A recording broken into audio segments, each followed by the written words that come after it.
नमस्कार. आजच्या लाईव्ह लेक्चरमध्ये आपण डिपार्टमेंटल PSI 2017 मध्ये झालेल्या पेपरचं ॲनालिसिस करणार आहोत. तत्पूर्वी आपल्या SK एज्युकेशन या ॲपवर आपण डिपार्टमेंटल PSI इंग्लिश विषयासाठी एक नवीन कोर्स सुरू केलेला आहे. या कोर्समध्ये इंग्लिश ग्रामर आणि व्होकॅब्लरीवर आधारित तुम्हाला 150 प्लस रेकॉर्डेड लेक्चर्स मिळतील. सोबतच 50 प्लस लाईव्ह लेक्चर्स तुम्हाला मिळतील. 50 प्लस तुम्हाला ऑनलाईन टेस्ट तुमच्या परफॉर्मन्ससाठी मिळतील आणि सोबतच तुम्हाला PDF फाईल स्टडी मटेरियल म्हणून देण्यात येईल. सर्व व्हिडिओज तुम्ही केव्हाही आणि कितीही वेळेस पाहू शकतात. कोणताही व्हिडिओ तुम्ही डाउनलोड करून नंतर त्याला ऑफलाईनही बघू शकतात. ऑनलाईन टेस्टही तुम्ही अनलिमिटेड टाइम्स अटेम्प्ट करू शकतात. PDF स्टडी मटेरियलही तुम्ही डाउनलोड करू शकतात. असा हा कोर्स 1500 रुपयांमध्ये असेल. याची ड्युरेशन कालावधी व्हॅलिडिटी 1 वर्षांसाठी असेल. तर ज्यांना ज्यांना शक्य असेल त्यांनी अवश्य या इंग्लिश ऑनलाईन कोर्सला प्रवेश घ्यायचा आहे. आज आपण 2017 मध्ये जो पेपर झालेला होता त्या पेपरचा ॲनालिसिस करणार आहोत. 25 प्रश्न होती इंग्रजीची. 25च्या 25 प्रश्नांचा ॲनालिसिस आपण करणार आहोत. पहिला प्रश्न आहे identify the correct meaning of the underline part. Sentence आहे every mortal has to pay the debt of nature one day.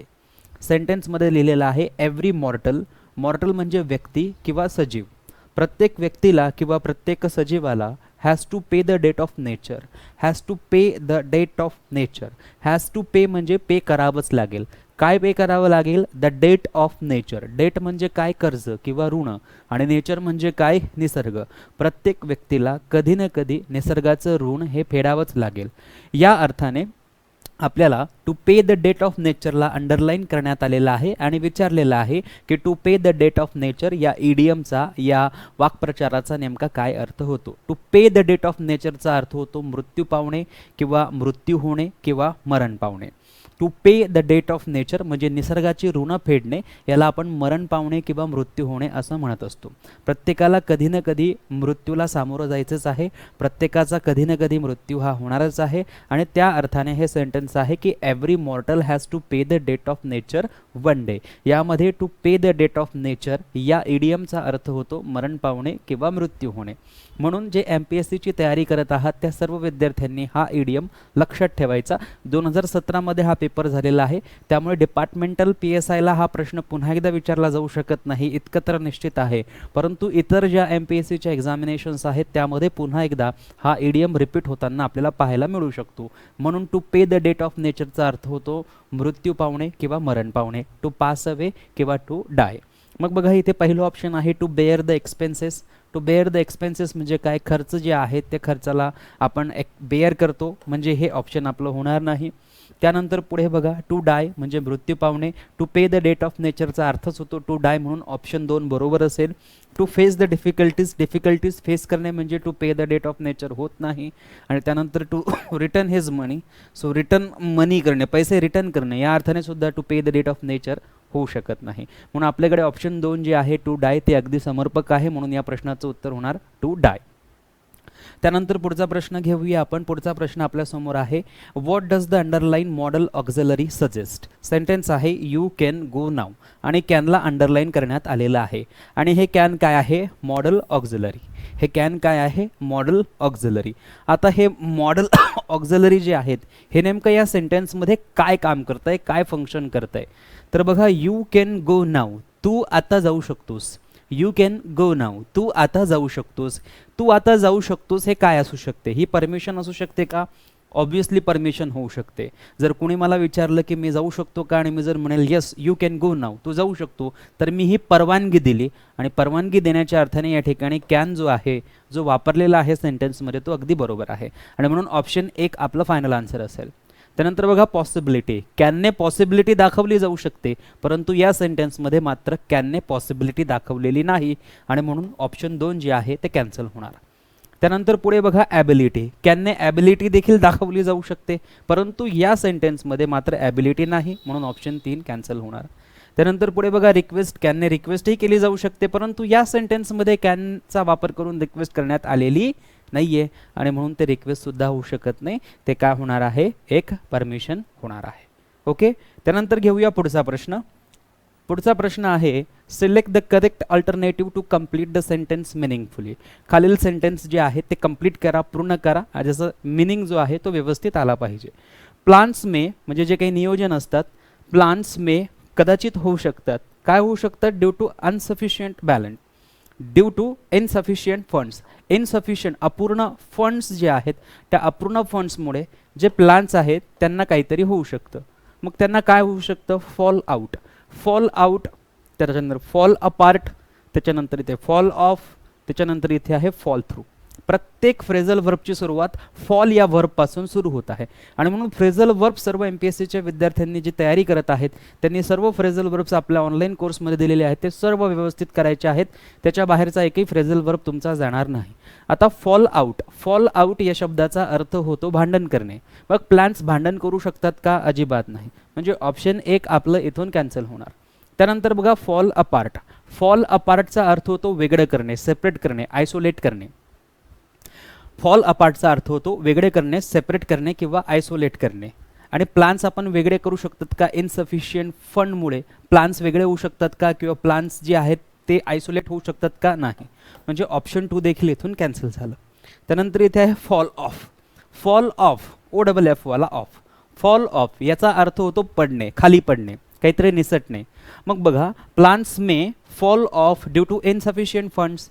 जे नियोजन आहेत किंवा जे प्लान्स आहेत ते इनसफिशियंट फंड्समुळे पडू शकतात, पडणे या अर्थाने आपण घेऊ शकतो का? खाली पडणे या अर्थाने घेऊ शकतो का?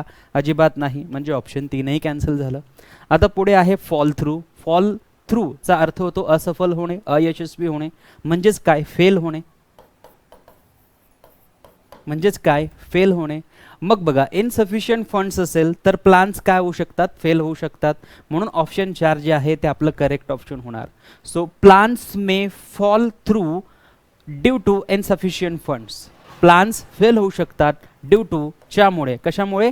इनसफिशियंट फंड्समुळे प्लान्स जे आहेत ते काय होऊ शकतात? फॉल थ्रू होऊ शकतात किंवा फेल होऊ शकतात. मग ऑप्शन 4 जे असेल ते आपल्यासाठी राईट ऑप्शन असेल. क्लिअर? यानंतर घेऊया पुढचा प्रश्न.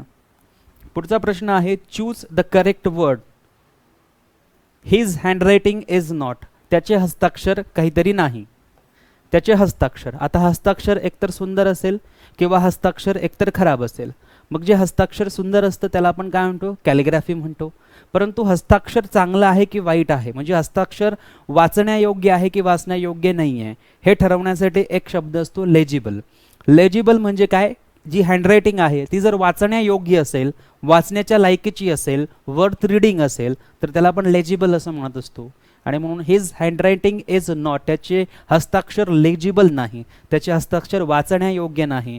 सो बघा इथे लेजिबल हा पहिल्याच ऑप्शनमध्ये दिलेला आहे आणि म्हणून फर्स्ट ऑप्शन लेजिबल आपलं करेक्ट उत्तर होणार. लेजिबल या शब्दाला सर्वांनी व्यवस्थित लक्षात ठेवायचं आहे. त्याचं कारण आहे की लेजिबल हा MPSCने बऱ्याच वेळेस जोड्या लावांच्या स्वरूपात विचारलेला प्रश्न आहे किंवा अंडरलाईन केलेल्या स्वरूपात विचारलेला प्रश्न आहे. इथे आपल्याला तो फिल इन द ब्लँक्सच्या स्वरूपात विचारलेला प्रश्न आहे. त्यानंतर बघा एलिजिबल. एलिजिबल म्हणजे काय? पात्र. एलिजिबल म्हणजे काय? पात्र. हँडरायटिंग वगैरे पात्र अपात्र असत नाही, व्यक्ती असतो की जो पात्र किंवा अपात्र होऊ शकतो. त्याच्यानंतर बघा इनएलिजिबल. सो इनएलिजिबलचा अर्थ अपात्र. आणि इलिगल. इलिगल तर सर्वांना माहिती आहे की जे इलिगल असतं, की जे लिगल नसतं त्याला आपण इलिगल म्हणतो. आणि हँडरायटिंग हे इलिगल वगैरे काही असू शकत नाही. एखादं काम, कार्य, कृती लिगल इलिगल होऊ शकते, परंतु हँडरायटिंग हस्ताक्षर मात्र लिगल किंवा इलिगल होऊ शकत नाही. ते लेजिबलच असणार आहे, ते वाचण्यायोग्यच असणार आहे, हे लक्षात ठेवायचं. सो हँडरायटिंग जी असते ती जर वाचण्यायोग्य असेल तर त्याला आपण लेजिबल असं म्हणत असतो. क्लिअर इथपर्यंत सर्वांना? त्यानंतर घेऊया पुढचा प्रश्न. Identify the correct sentence. आपल्याला करेक्ट सेंटेन्स जे आहे ते ओळखायची आहेत. पहिलं सेंटेन्स आहे द फ्लॉवर्स. द फ्लॉवर्स म्हणजे काय? फुलं. स्मेल. स्मेल म्हणजे काय? त्यांची सुगंध येणे. आणि त्यांचा सुगंध कसा येतो? स्वीट येतो. आता आपण जर पाहिलं तर हा स्मेल जो आहे हा काय आहे? एक व्हर्ब आहे. स्मेल वास येणे किंवा वास घेणे, स्मेल हा काय आहे? एक व्हर्ब आहे.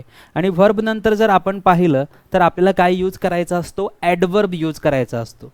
आणि हा स्वीट जो आहे हा काय आहे? एक ॲडजेक्टिव्ह आहे. परंतु बघा इथेच आपल्याला कन्फ्यूज केलं जातं. हेच कॉमन मिस्टेक सेंटेन्सेस असतात की इथे आपलं कन्फ्युजन होतं.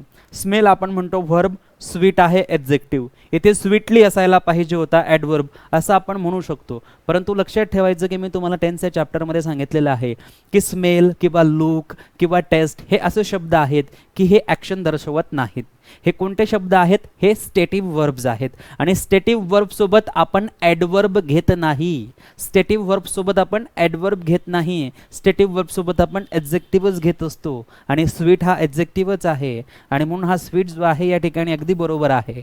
काही लोकांना असं वाटेल की स्वीटली असायला पाहिजे होतं, परंतु स्वीटली हा ॲडवर्ब येणार नाही. वर्ब सोबत ॲडवर्बच येतो. परंतु स्मेल हा स्टेटिव्ह वर्ब आहे, म्हणून त्याच्यासोबत ॲडवर्ब नाही येणार, त्याच्यासोबत नेहमी ॲडजेक्टिव्ह येणार. हे तुम्हाला टेन्सच्या चॅप्टरमध्ये मी क्लिअर करून दिलेलं आहे. असे खूप सारे शब्द घेतलेले आहे मी की ज्यांना ING प्रत्यय देखील आपण जनरली लावत नाही.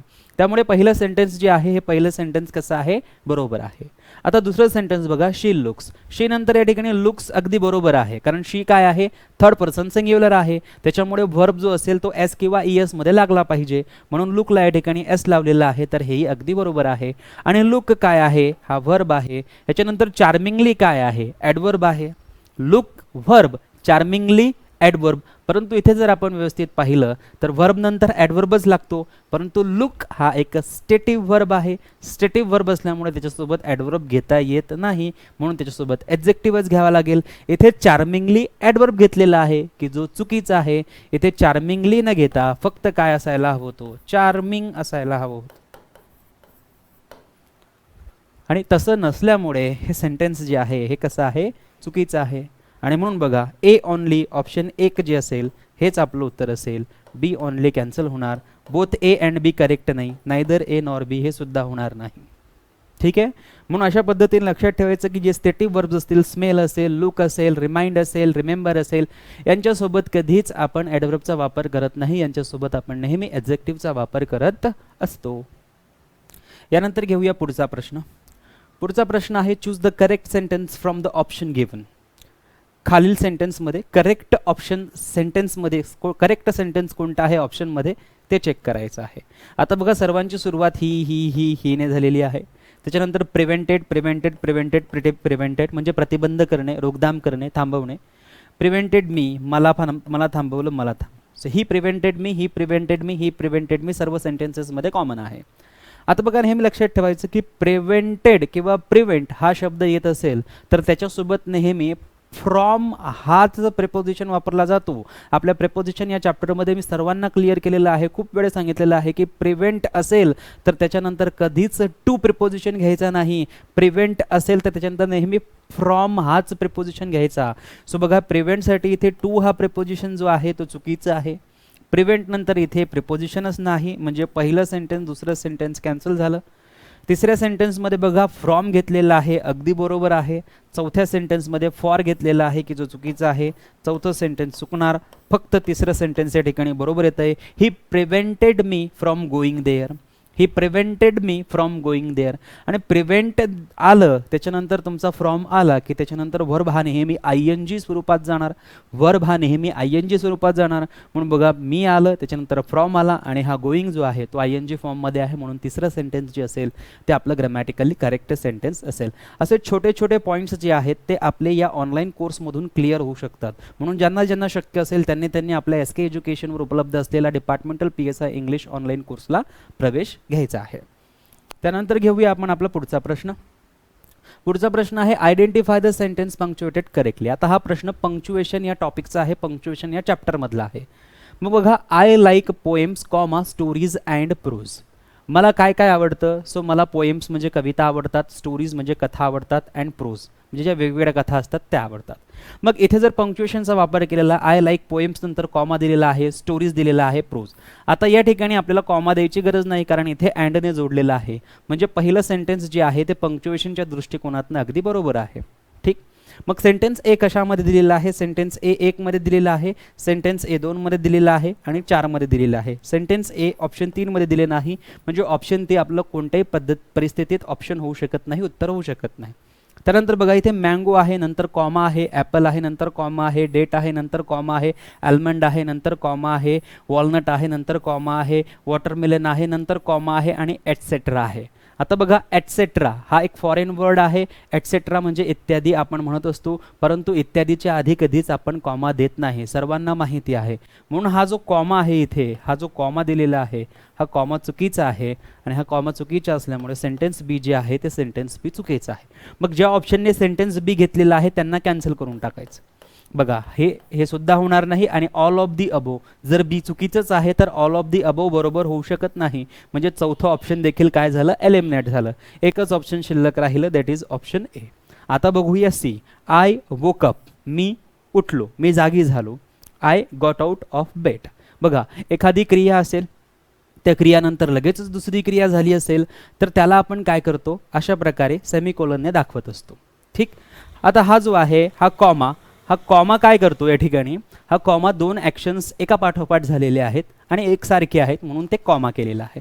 आणि थोडासा अल्पविराम घेतलेला आहे, इथे फुल स्टॉप पण घेतलेला आहे, म्हणजे फुल स्टॉप पण आहे. फुल स्टॉपचं काम काय आहे, पॉज घेणे, परंतु जितका फुल स्टॉप पॉज घेतो तितकं या ठिकाणी तो पॉज घेत नाही आहे, कारण त्याच्या खाली कॉमा दिलेला आहे.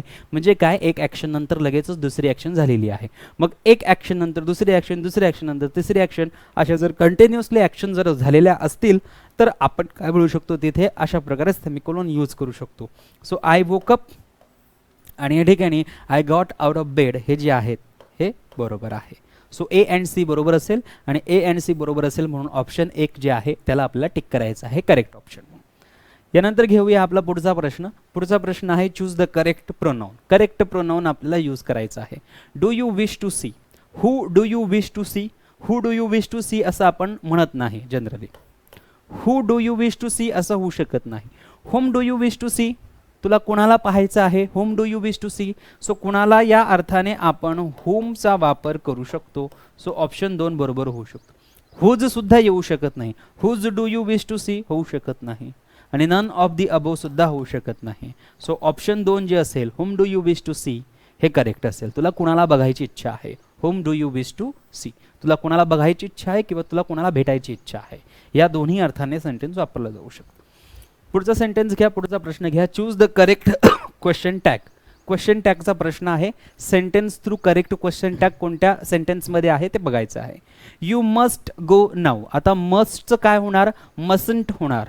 मग या ठिकाणी मसंट दिलेला आहे आणि सब्जेक्ट काय आहे, सब्जेक्ट आहे वी, वी इथे दिलेला आहे. क्वेश्चन मार्क आहे म्हणजे सेंटेन्स ए बरोबर आहे. सेंटेन्स ए बरोबर असेल तर ऑप्शन 1 बरोबर होईल. इथे सेंटेन्स ए दिलेलं नाही म्हणजे 2 बरोबर होऊ शकत नाही. इथे सी ओनली दिलेला आहे म्हणजे हे सुद्धा होऊ शकत नाही. एकतर ऑप्शन 1 किंवा ऑप्शन 4 उत्तर होऊ शकतं.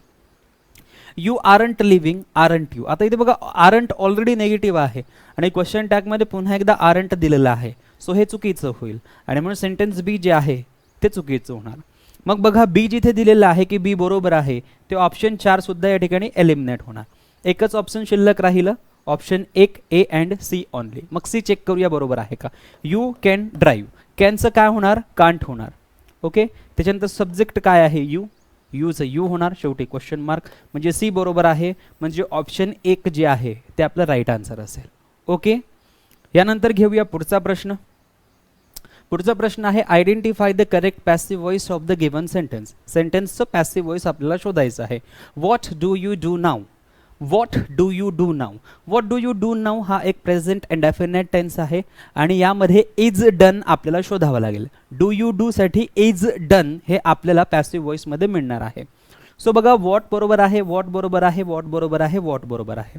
आता व्हॉट नंतर हॅज येणार नाही, चुकीचं आहे. व्हॉट नंतर इज येऊ शकतं, त्याच्यानंतर व्हॉट नंतर आर येऊ शकतं आणि त्याच्यानंतर व्हॉट नंतर हॅज येऊ शकत नाही. म्हणजे ऑप्शन 1 आणि ऑप्शन 4 जे आहेत ते काय झालं, कॅन्सल झाले.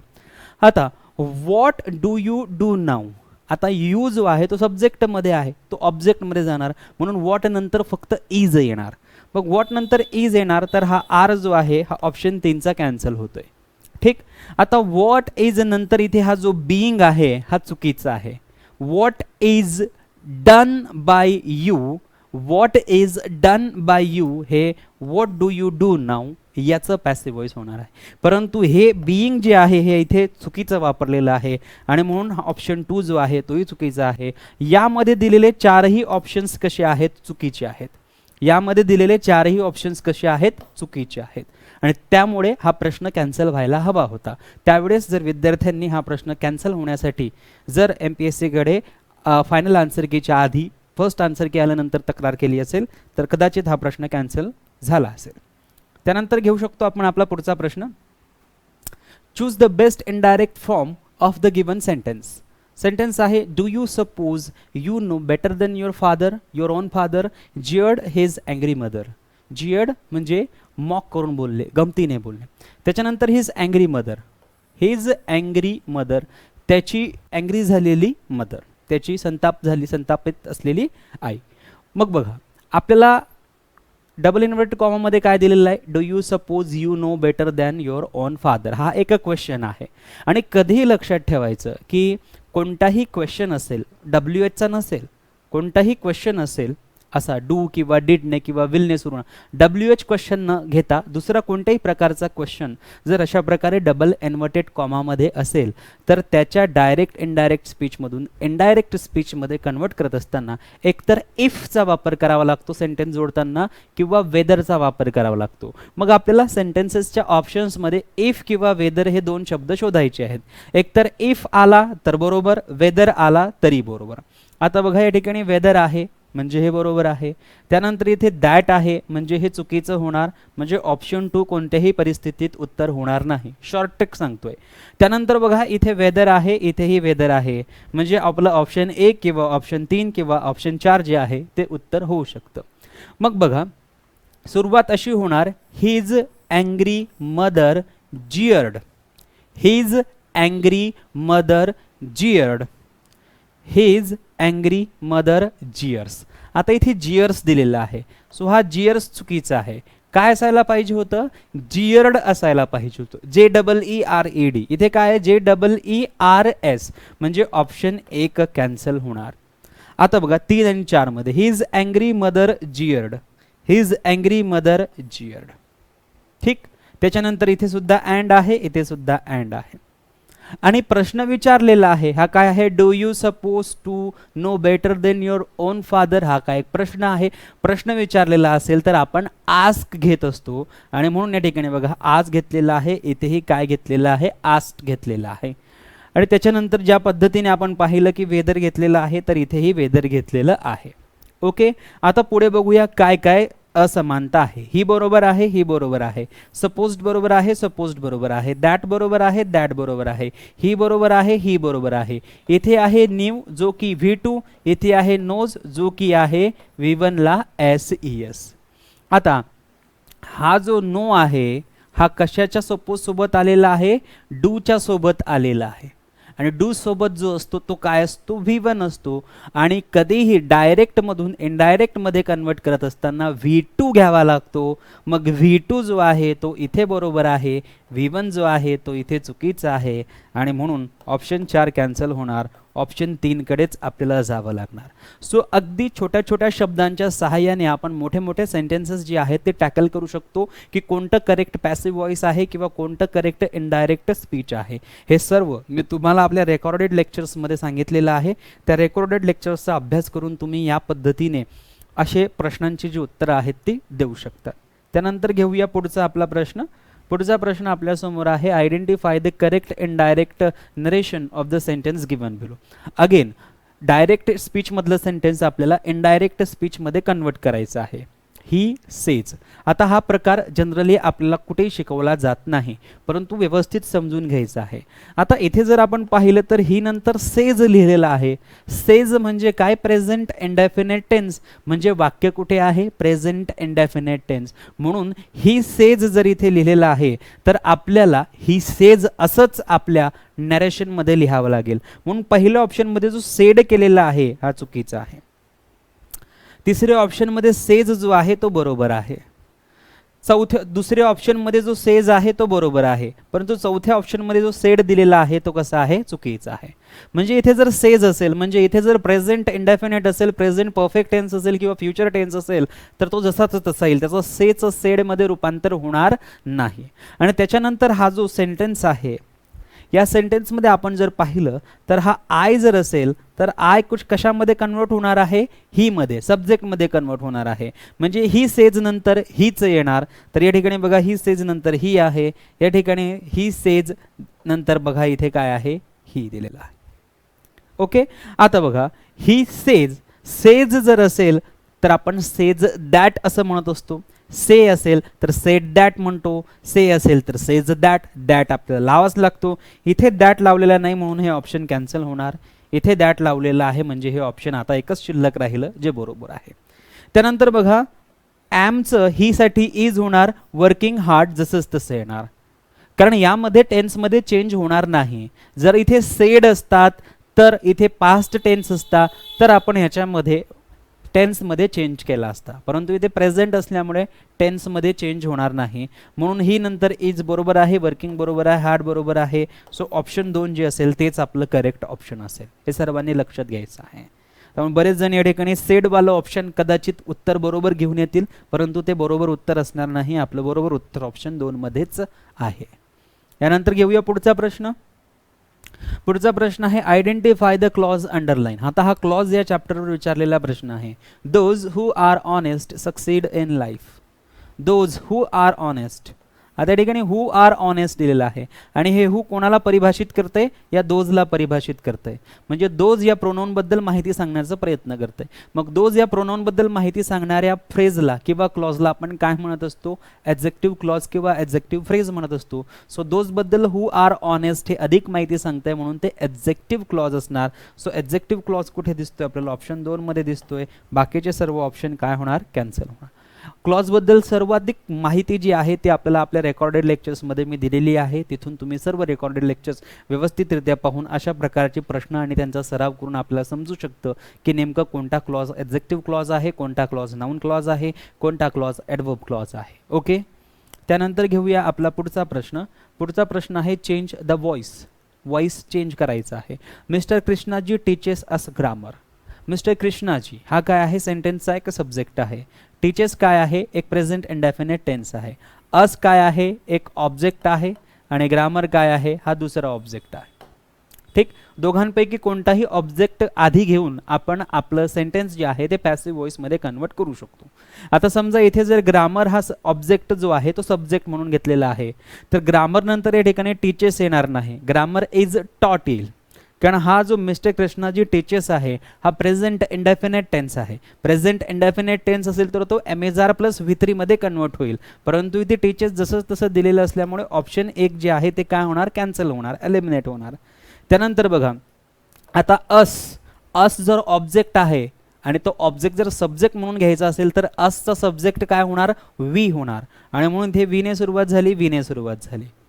आता हे सेंटेन्स प्रेझेंट इंडेफिनिट टेन्स मध्ये आहे म्हणून एमेजार प्लस V3 मध्ये कन्वर्जन होणार. एमेजार प्लस V3 मध्ये कन्वर्जन होणार. वी सोबत काय यूज करणार आपण, आर यूज करणार. एमेजार प्लस V3, आर घेतल्यानंतर V3 लागेल. टीचेसचा V3 काय होणार, टॉट, म्हणून हा टॉट V3 या ठिकाणी बरोबर आहे. परंतु आपल्याकडे अजून एक ऑब्जेक्ट जो आहे तो शिल्लक आहे. मग आपण जर ऑब्जेक्ट म्हणून अस हा वी केलेला आहे तर ग्रामर हा ऑब्जेक्ट शिल्लक आहे की जो आपल्याला V3 नंतर घ्यावा लागेल. सो टॉट हा V3 आहे तर त्याच्यानंतर आपल्याला ग्रामर घ्यावा लागेल. त्याच्यानंतर इथे ग्रामर दिलेला आहे, इथे बाय घेतलेला आहे म्हणजे ऑप्शन 3 जे आहे ते काय होणार, कॅन्सल होणार. त्यानंतर बघा इथे ग्रामर आहे आणि ग्रामर नंतर इज आणि त्याच्यानंतर टॉट असायला पाहिजे होतं, परंतु इथे टीचर्स असल्यामुळे ऑप्शन 4 जे आहे ते कॅन्सल होईल. फक्त ऑप्शन 2 जे आहे तेच आपलं करेक्ट पॅसिव्ह व्हॉइस होणार. सो वी आर टॉट ग्रामर. सो या ठिकाणी सॉरी ऑप्शन 3 वी आर टॉट grammar bye mister Krishnaji. So बघा हा वी आहे, असचा वी झाला, त्याच्यानंतर आर घेतला, त्याच्यानंतर V3 घेतला, राहिलेला ग्रामर ऑब्जेक्ट जसा तसा खाली उतरवला, त्याच्यानंतर आपण बाय घेतो. मिस्टर कृष्णाजी सब्जेक्ट आहे म्हणून सब्जेक्ट ऑब्जेक्टमध्ये कन्वर्ट झाले. सो ऑप्शन 2 जे आहे तेच आपलं राईट आन्सर होणार आहे. क्लिअर. यानंतर घेऊया पुढचा प्रश्न. पुढचा प्रश्न आहे ॲप्टिट्यूड. बघा आपली ॲप्टिट्यूड टेस्ट असते. ॲप्टिट्यूड टेस्ट असते म्हणजे काय, आपली ब्रिलियन्सी टेस्ट केली जाते किंवा आपल्यामध्ये असलेली कला टेस्ट केली जाते किंवा आपल्यामध्ये जे स्किल आहे ते स्किल टेस्ट केलं जातं. सो युनिवर्स, डिसिसिव्ह, टॅलेंट आणि ऑथेंटिक टॅलेंट म्हणजेच काय, ॲप्टिट्यूड होणार. सो ॲप्टिट्यूडसाठी ऑप्शन 3 सोबत जावं लागेल, टॅलेंट. मग ए साठी 3 कुठे आहे, तर ए साठी 3 आपल्या ऑप्शन 1 मध्ये आहे. इथे नाही, इथे नाही, इथे नाही. म्हणजे सरळ सरळ एक आपल्याला ॲप्टिट्यूडचं टॅलेंट माहिती आहे, तर आपलं उत्तर क्लिअरली कळतंय. कॉस्मॉस, कॉस्मॉस म्हणजे काय, युनिवर्स. हे संपूर्ण ब्रह्मांड जे आहे त्याला आपण काय म्हणत असतो, कॉस्मॉस म्हणत असतो. सो कॉस्मॉससाठी काय होणार, 1. म्हणजे बी साठी काय होणार, 1. तर बी साठी 1 या ठिकाणी आलेला आहे. त्यानंतर बघा जेन्युइन. जेन्युइनचा अर्थ काय होतो, जे ऑथेंटिक असेल, जे खरं असेल, जे वास्तविक असेल, जे फॅक्ट असेल. मग बघा जेन्युइनसाठी या ठिकाणी ऑप्शन 4 मध्ये आपल्याला काय दिलेलं आहे, ऑथेंटिक. म्हणजे सी साठी काय होणार, 4. तर बघा इथे सी साठी काय दिलेलं आहे, 4. आणि त्याच्यानंतर बघा क्रुशल. क्रुशल म्हणजे इम्पॉर्टंट, महत्त्वाचं, निर्णायक, डिसिसिव्ह. आणि या ठिकाणी बघा डिसिसिव्ह ऑप्शन 2 मध्ये आपल्याला दिसते. सो डीचं ऑप्शन 2 जे आहे ते करेक्ट होणार. तर अशा पद्धतीने जोड्या लावा स्वरूपात आपल्याला हे सिनॉनिम्सचे प्रश्न देण्यात आलेले होते. त्यानंतर बघा पुढचा प्रश्न, pick out the sentence in comparative degree. असं सेंटेन्स आपल्याला पिकआउट करायचं आहे, ओळखायचं आहे, आयडेंटिफाय करायचं आहे की ज्या सेंटेन्समध्ये कॉम्पॅरेटिव्ह डिग्री लिहिलेली असेल. मग बघा Shakuntala is the best. Best काय आहे, सुपरलेटिव्ह डिग्री. सुपरलेटिव्ह डिग्री असल्यामुळे हे कॉम्पॅरेटिव्ह डिग्रीचं वाक्य होऊ शकत नाही. त्यानंतर बघा Mahabaleshwar is more cooler. Cooler काय आहे, कॉम्पॅरेटिव्ह डिग्री आहे. कूलर काय आहे, कॉम्पॅरेटिव्ह डिग्री आहे, परंतु कूलर सोबत मोरचा वापर करत नाही आणि म्हणून हे मोर या ठिकाणी चुकीचं आहे. चुकीचं असल्यामुळे सेंटेन्स काय आहे, चुकीचं आहे. त्यानंतर पुढे जाऊया, Mumbai is more crowded than Pune. आता क्राउडेड जे आहे त्याच्या आधी जर आपण मोरचा वापर केला तर ही कॉम्पॅरेटिव्ह डिग्री बनते. म्हणजे ऑप्शन 3 जे आहे ते बरोबर आहे. त्यानंतर आपण पाहूया, मुंबई इज मोर क्राउडर. क्राऊडचं क्राउडर होत नाही, क्राऊड क्राउडर क्राउडेस्ट असं होत नाही आणि म्हणून हा क्राउडर शब्द जो आहे तोच मुळात चुकीचा आहे. म्हणून ऑप्शन 4 जे आहे ते कॅन्सल होणार. ऑप्शन 3 जे आहे तेच आपलं राईट आन्सर होणार. त्यामुळे Mumbai is more crowded than Pune हे सेंटेन्स आपलं करेक्ट कॉम्पॅरेटिव्ह डिग्रीचं होईल. बरेच जण कूलरवाला मोर कूलरवाला घेऊन जातील परंतु ते चुकणार. लक्षात ठेवायचं अशा प्रकारचं चुकीचं सेंटेन्सही आपल्याला दिलं जाऊ शकतं. त्यानंतर घेऊया पुढचा प्रश्न. पुढचा प्रश्न आहे, identify the word phrase given below that can replace the word phrase underline to make the sentence meaningful. आता या ठिकाणी आय रिव्हर्स्ड आणि रिव्हर्सला अंडरलाईन केलेलं आहे आणि अंडरलाईन केलेल्या शब्दाला 4 दिलेल्या ऑप्शनपैकी रिप्लेस करायचं आहे. कोणतं तरी 4 ऑप्शनपैकी एक तिथे रिप्लेस करेल की ज्याचा एक मिनिंगफुल अर्थ होईल.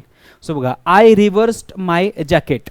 I रिव्हर्स्ड my jacket. आता आपल्याला माहिती आहे की जॅकेट जे असतात ते मुळात 2 in 1 असतात.